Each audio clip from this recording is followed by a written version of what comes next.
coast of Fernandina, the most westerly and the newest of the Galapagos Islands, and home to the biggest concentration of marine iguanas. It's January, the beginning of the hot season, the time for them to begin to breed. Big males roam aggressively through the herd of females, establishing their breeding territories, and that means battling with rivals.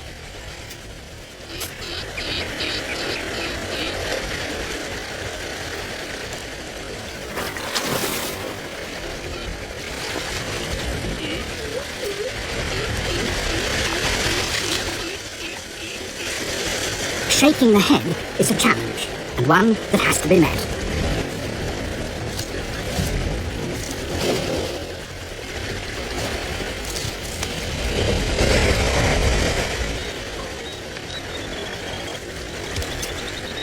While the larger males are fighting, a subordinate has moved in to mate with a female.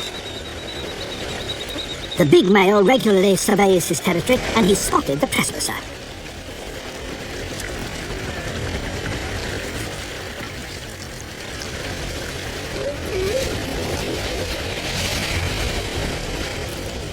This cannot be allowed.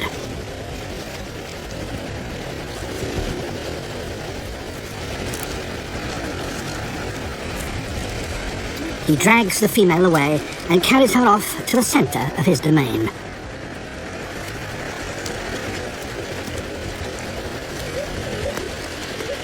Once the female receives his sperm, she will become unreceptive and will not mate again this year.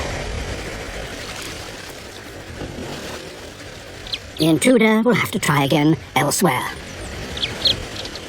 The iguanas congregate in herds around the coastal areas where there's easy access to the sea and the riches it contains. There are 15 main islands in the Galapagos archipelago. In contrast to the sea around them, they are largely barren and dominated by craters and lava fields. Over the last 5 million years, have been built by volcanoes erupting from cracks in the Earth's crust, deep below on the floor of the ocean, a process that still continues today.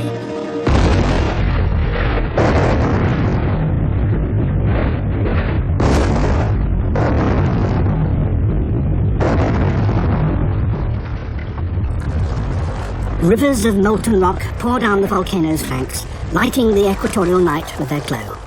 Nothing can stand in their path as they flow inexorably downhill into the sea.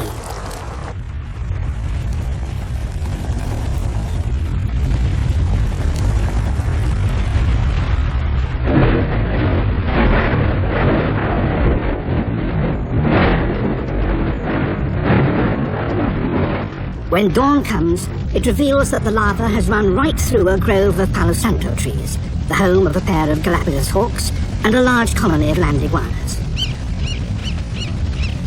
Some of the survivors are making their escape across the cooling fringes of the lava, but at the cost of scorching their feet.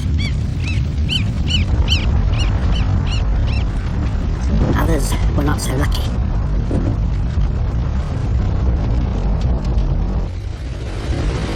On the coast, the lava created more havoc among the wildlife. Birds lost their regular roosts, but they were able to fly to safety. Many of the marine iguanas, however, were boiled alive in the sea. Only a few escaped, and now a completely new landscape faces them and the flightless cormorants. It's February. On a nearby beach, the female marine iguanas are digging holes. 4 weeks ago, they had mated, and now it's time to lay their eggs.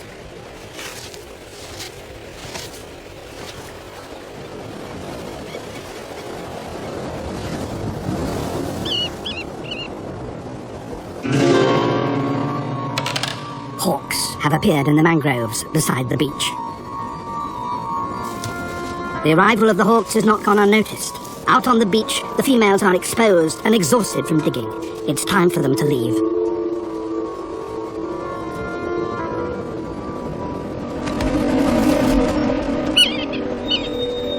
As the hawks take off, the female iguanas run for a place where they'll be safe, the sea.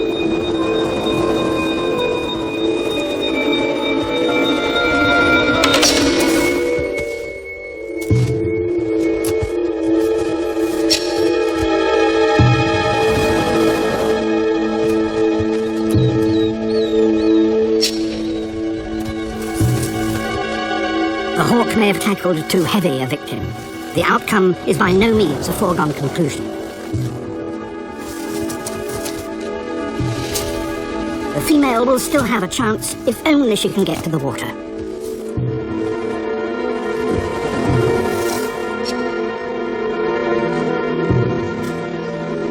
And finally, the hawk gives up, but the iguana is dead.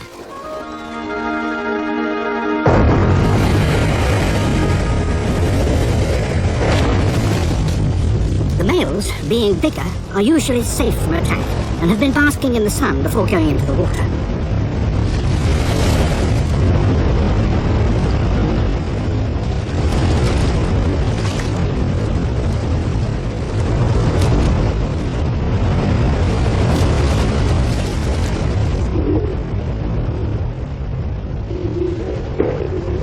They have particularly long claws that enable them to cling to the rocks and resist the pull of the swell as they rip off the algae.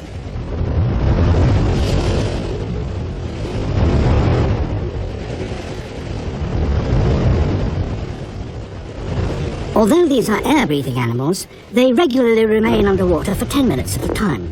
But they seldom stay out at sea for longer than an hour, because they get chilled and lose their energy.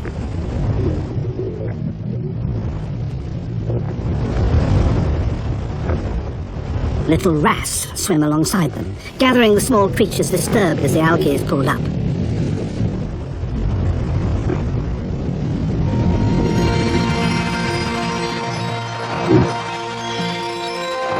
Schools of baitfish have appeared. They are pursued by sea lions, descendants from immigrants that came down from California in the distant past. Sea lions, like iguanas, are air breathers. But being mammals, they generate their own body heat, and so they're able to spend long hours in the water.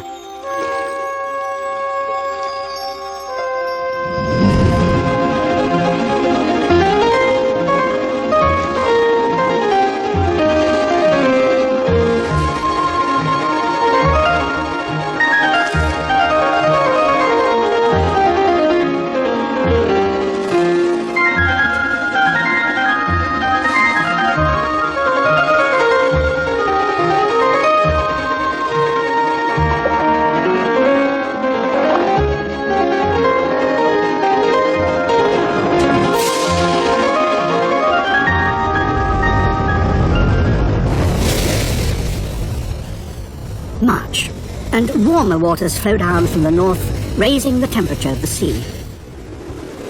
Evaporation from the ocean's surface increases, and clouds build up above the islands.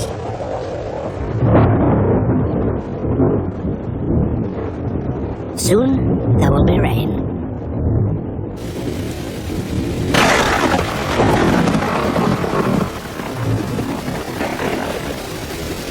All the inhabitants of the Galapagos seem to appreciate the refreshment that it brings.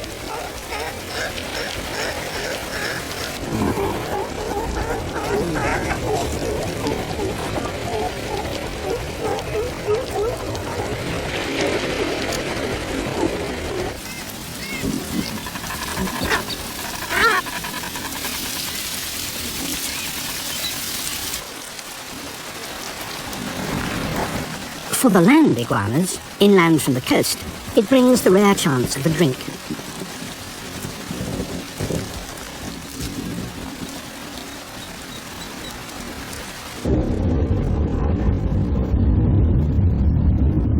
Isabella, the largest of the islands, has had rain for several weeks, and pools have formed on the floor of its central volcano, Alcedo. The giant tortoises take in gallons, and store it in their bladders as a reserve for the droughts ahead. The hawks are beginning their courtship flights.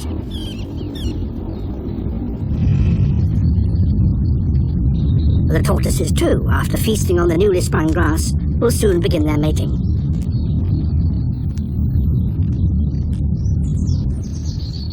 The males are all somewhat bigger than their mates, but this one has picked a particularly diminutive partner.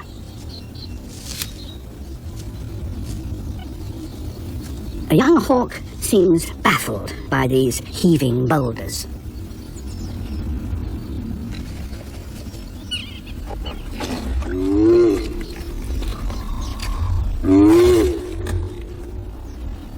It's a tricky and apparently exhausting business, and the groans of the males carry for miles, echoing around the crater.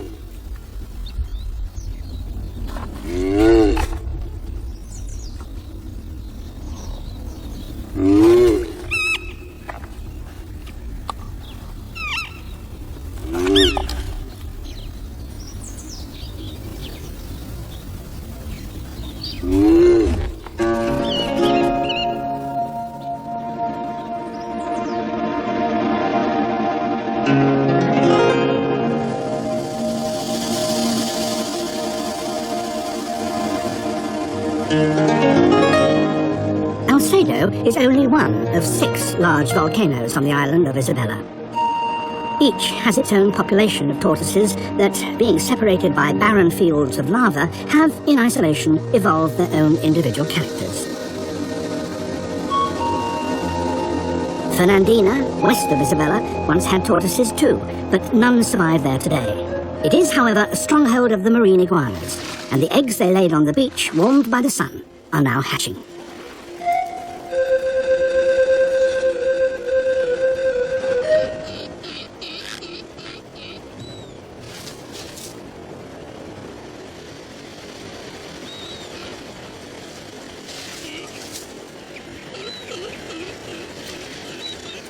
For the great blue heron, this is a good time.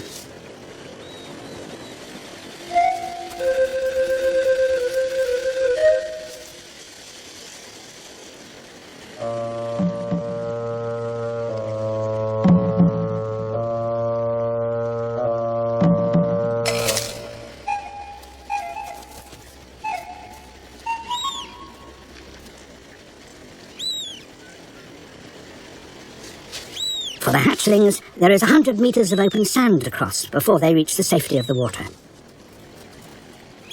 Herons are not the only enemy they have to face. Galapagos snakes don't kill their victims with venom, they squeeze them to death. But first, they have to catch them.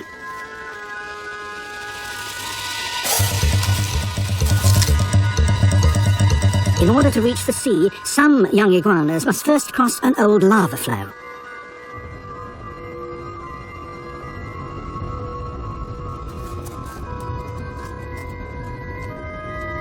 The snakes know this, and several of them are there, waiting in ambush.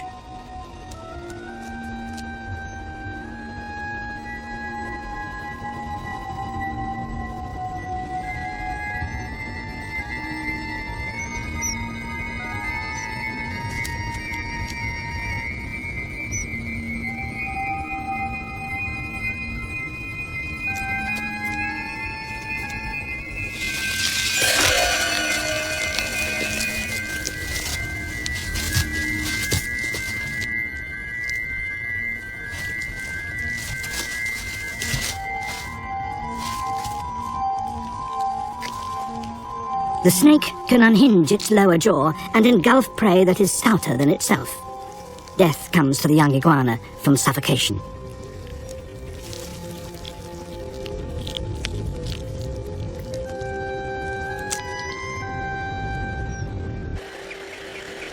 Some iguanas find safety in deep cracks that have formed in the lava.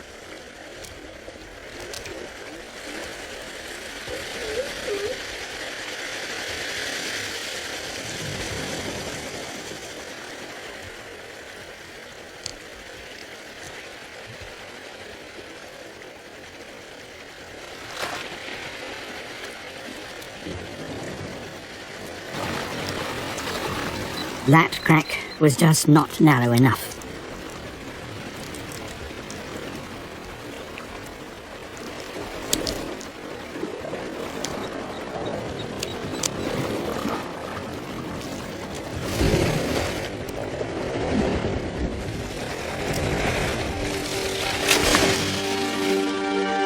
The ancestral iguanas are thought to have arrived in the Galapagos as involuntary passengers from South America on floating vegetation several million years ago. And while one branch of their descendants stayed beside the sea, another took to the hills. In patches of vegetation on the lower slopes of Fernandina, the land iguanas are now gathering to breed. Each male has dug a number of burrows, and the females come to inspect them. Her nod, however, is an aggressive no rather than a submissive yes. But he persists.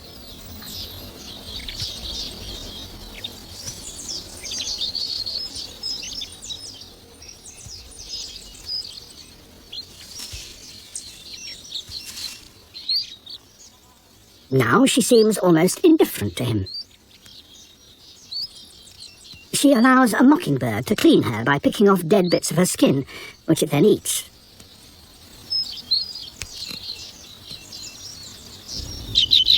She makes a meal from one of the plants growing on the male's land.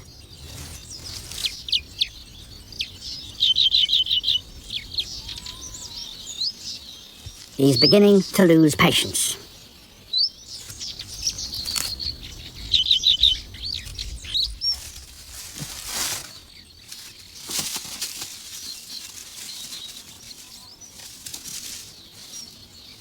This is not the place to mate. It's better to take her to the centre of his territory, where he is least likely to be interrupted.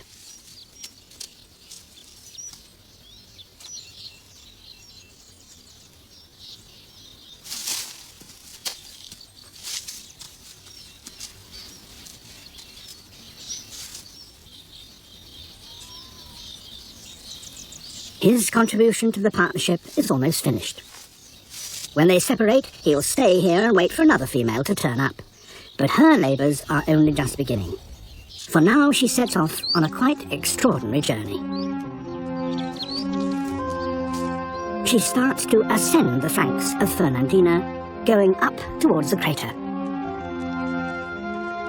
She'll have to climb up to 1,500 metres above sea level, and the journey to the top will take her 10 days, or more.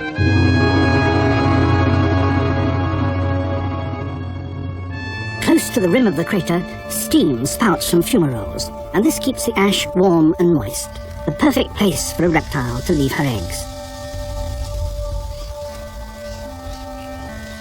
She follows a well-worn path up to the nesting ground. Hundreds have already been this way in the last week or so.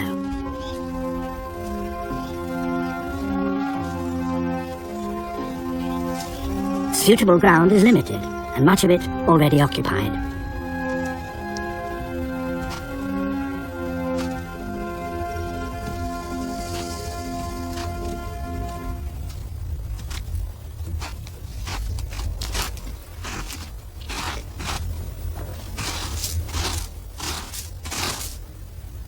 She spots an area that seems vacant.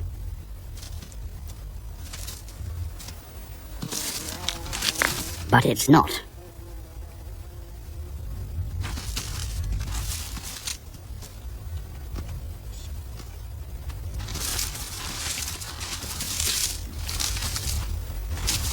There seems to be no room for her here.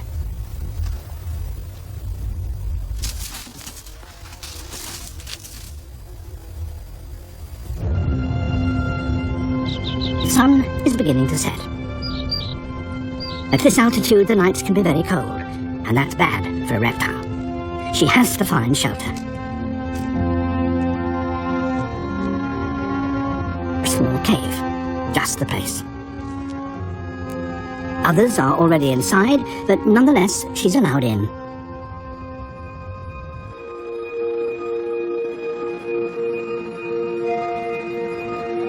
The temperature begins to fall dangerously. But steam, percolating from below, keeps the dormitory snugly warm.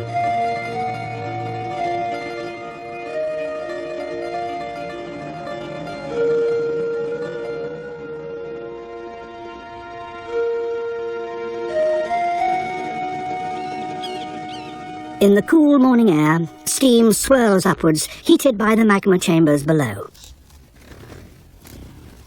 But the nesting ground is fully occupied. She and other latecomers have to move on. There's only one place to go now, over the lip of the crater and down into it. Fernandina crater is immense. Eruptions emptied the lava chamber deep below, and the top of the mountain collapsed, forming this huge caldera. No one knows when it will explode again.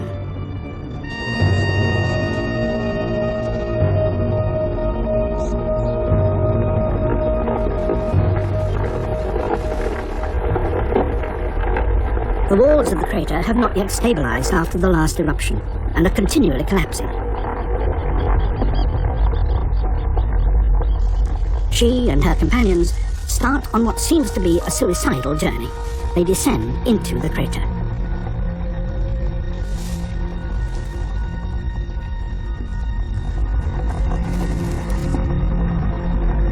The crater floor is almost a kilometer below. The walls are steep and dangerously unstable.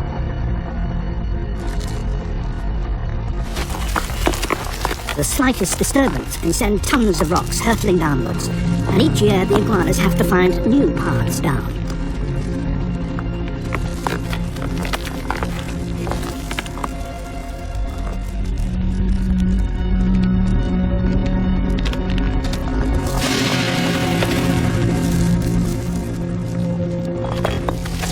Many of the migrants are killed each year, but still they come.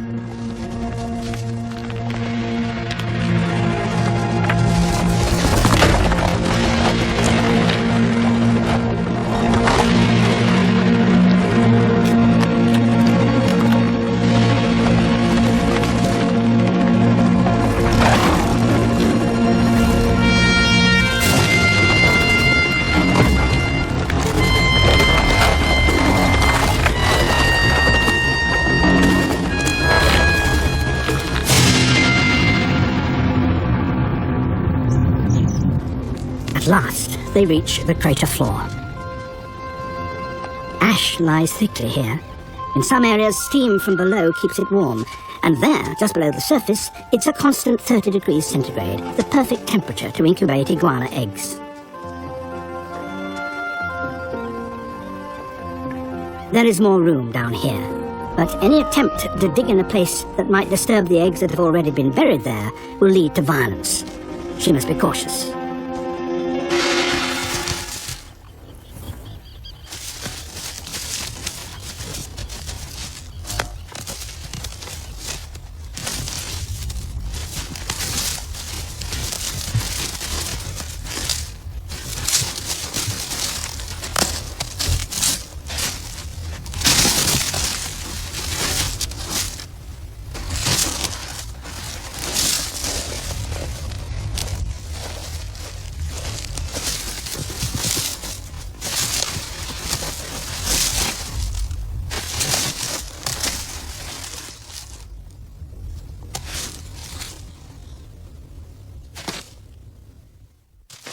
A place of her own at last.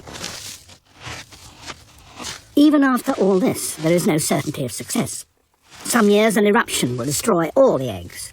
Nor are the females' labours yet over.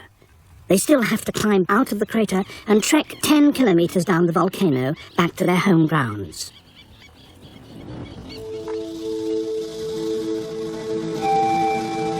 July brings relief from the hot season. Trade winds from the southeast drive cool air up the sides of the volcano, and the moisture they carry condenses into low-lying fog. This is the Garua. For the next 6 months, these mists will be the only source of moisture on the islands. 25 kilometres to the east of Fernandina lies the Alcedo volcano. There, the arrival of the Garua is a signal for the tortoises in the crater to climb up to the rim and collect the liquid the mists bring.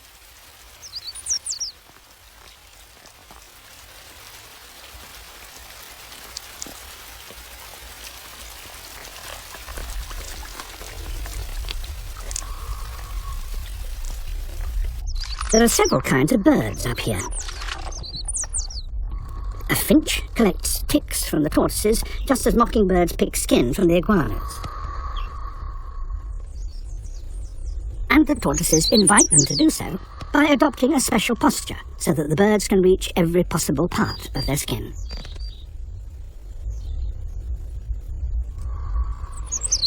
tortoises, after all, can't scratch themselves.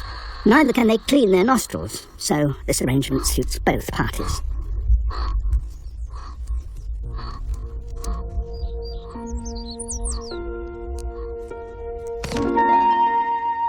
In the western part of the archipelago, the Garua sweeps around the slopes of Fernandina and over the lava fields, blocking out the sun for several hours each morning.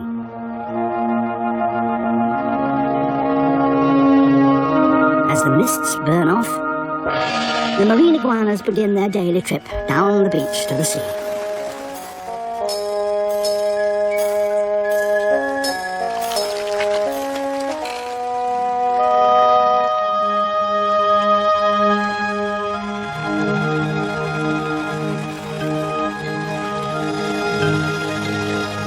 At this time of the year, cool currents sweep in from the coast of South America, 1,000 kilometers away to the east, and cold, rich waters from the central Pacific often well up from the depths, producing lush growths of marine algae.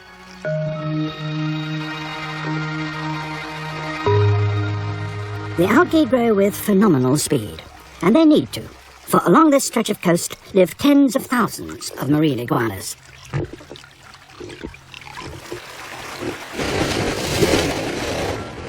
The hatchlings are now 3 months old, and they feed on the algae exposed on the rocks at low tide.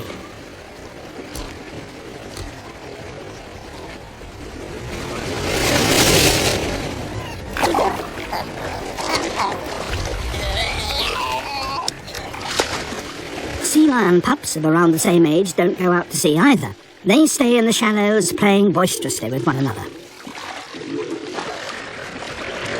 And not only with one another. For them, an iguana seems to be yet another toy.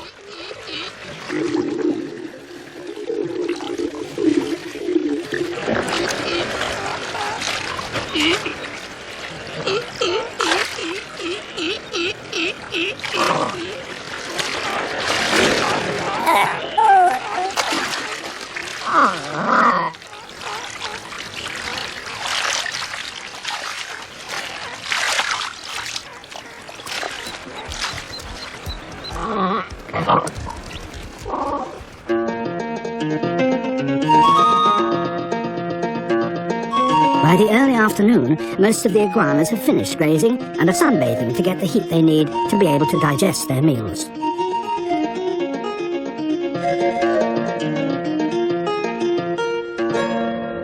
Some of the hatchlings stay together on their own patch of the beach, but others mingle with the adults. And that is the safer place to be.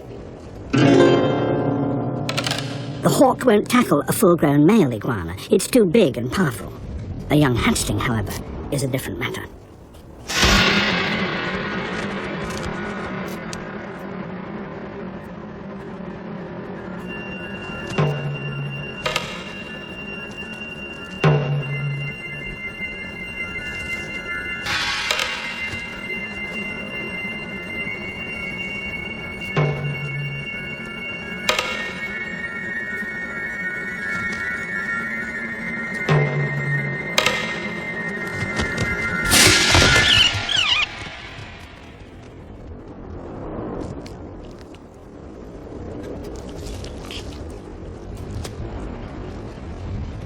A young reptile dies, and a young bird is kept alive.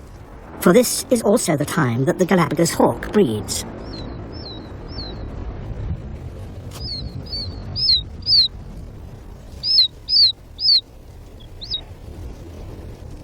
There are 2 chicks in the nest.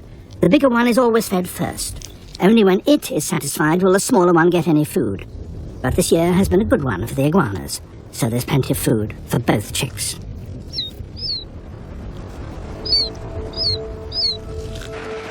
Back on the coast, the sea lions too are giving birth.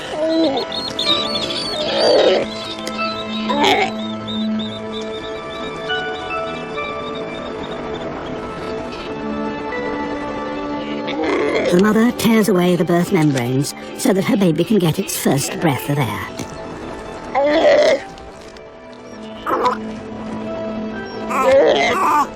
As it breathes, so it calls. And that is vitally important, for the two must learn to recognize the sound of one another's voices and so be able to find one another in days to come.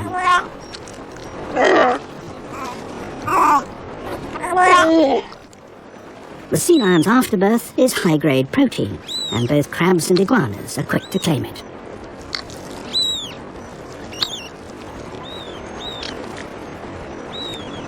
The rich, upwelling nutrients along the coast stimulate the boobies to begin their courtship. A blue-footed booby needs to show its mate that it has blue feet and is not any other kind of booby. And their courtship dances certainly make that quite clear.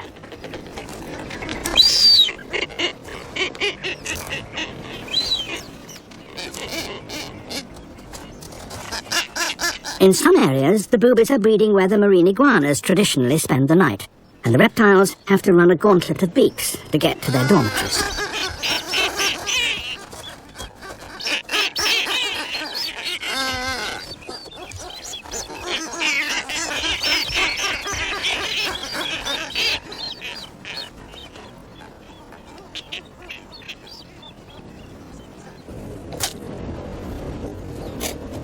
As the iguanas settle down to sleep, they continually spurt liquid from their noses.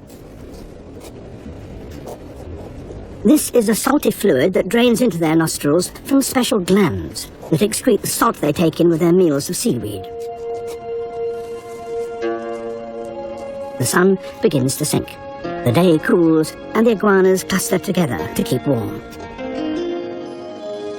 During the night, the garua rolls in across the summit of Fernandina.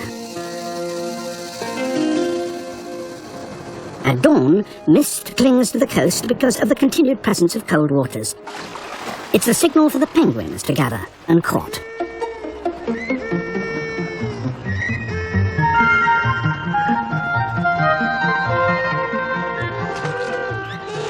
Like the bluefoots, penguins only breed when food is plentiful. And it has arrived.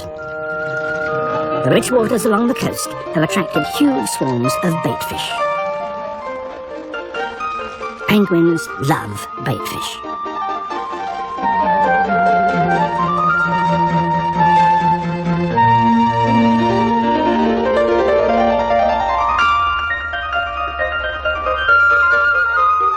One of their tactics is to drive a shoal into shallow water where there's less room for the fish to maneuver.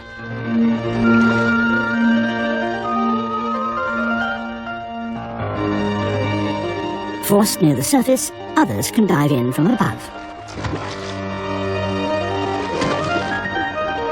Pelicans.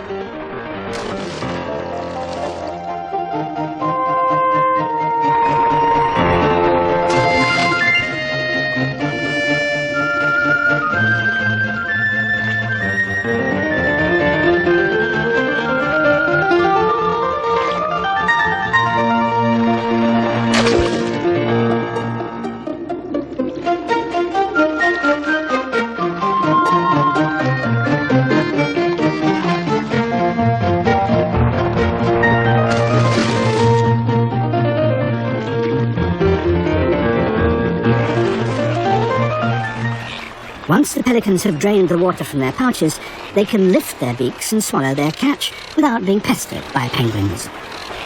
But now there are others to trouble them. Noddy terns.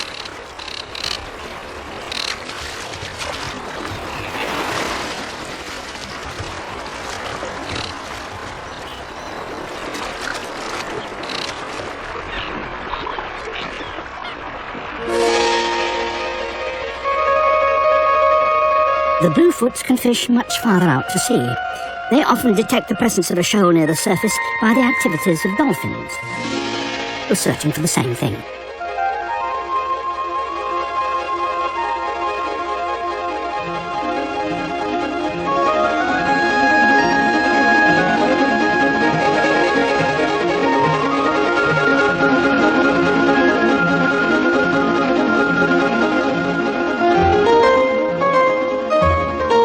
The sea lions also follow dolphins.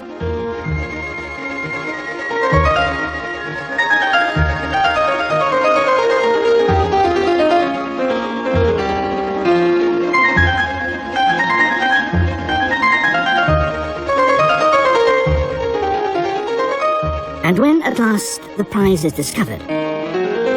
There's a frenzy of feeding. Harried from below by dolphins and sea lions, the shoal rises towards the surface and gives the bluefoots their chance.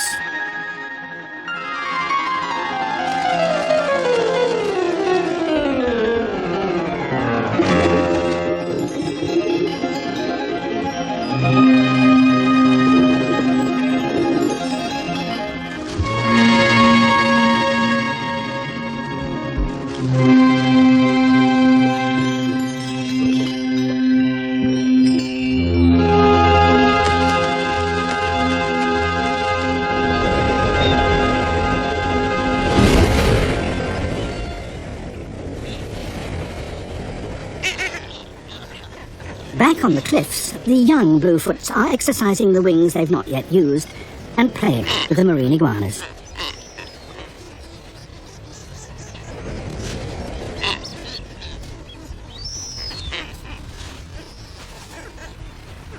Such activities all help to develop the young boobies' skills of manipulation and build up their wing muscles in preparation for the time when they too will need to catch fish.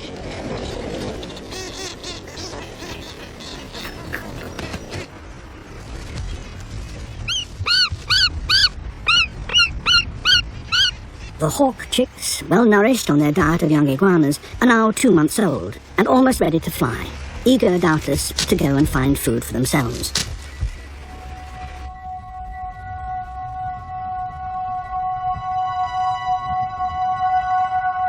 Last year's broods of hawks gather from all around the island and demonstrate their competence in the air above the summit of Fernandina.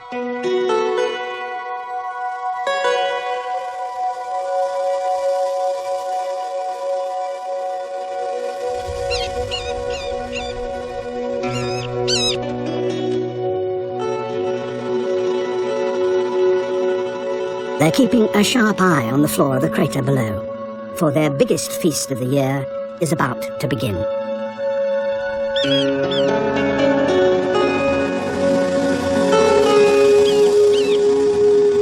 It's now October, 100 days since the female land iguanas were here laying their eggs. Those should now be on the verge of hatching.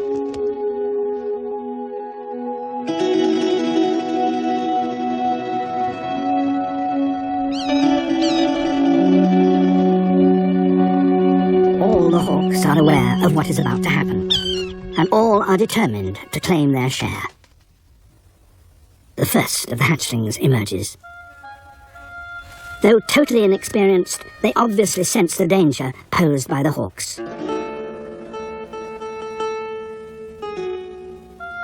The eggs in each clutch hatch almost simultaneously, and the youngsters will stand a better chance if they all run for cover together.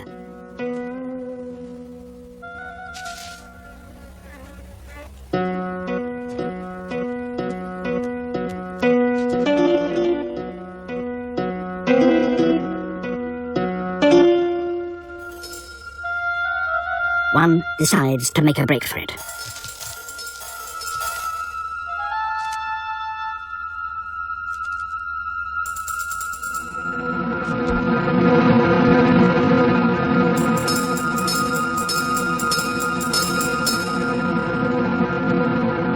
The others see that the attention of the hawks has been diverted.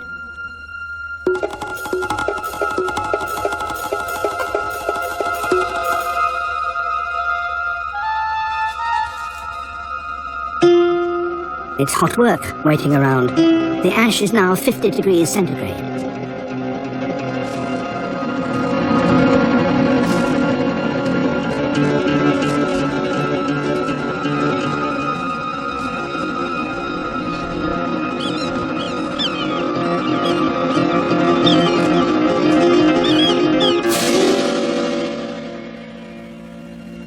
There are just too many talons around to escape them all.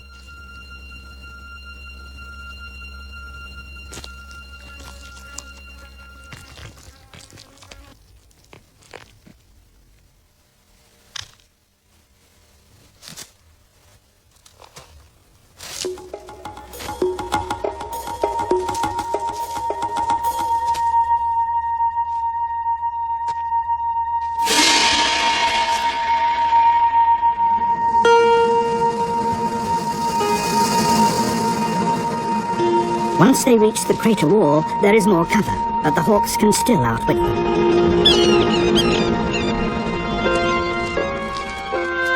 They're only 6 inches long, they've not yet fed, and are dependent for their energy entirely on the little yolk that remains in their belly. And they still have to climb a crater wall 1,000 meters high.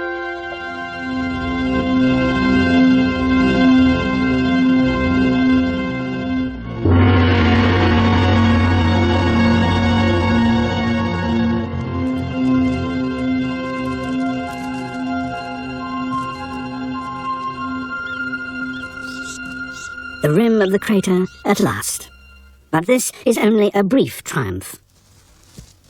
Neither the journey nor its dangers are over yet. A short distance below is the steaming fumarole and nesting area, which their mothers passed 3 months earlier on their way into the caldera. Up to a dozen snakes have gathered here. Some slither into the burrows where the females had laid their eggs, listening for the vibrations made by hatching iguanas as they dig their way up to the surface.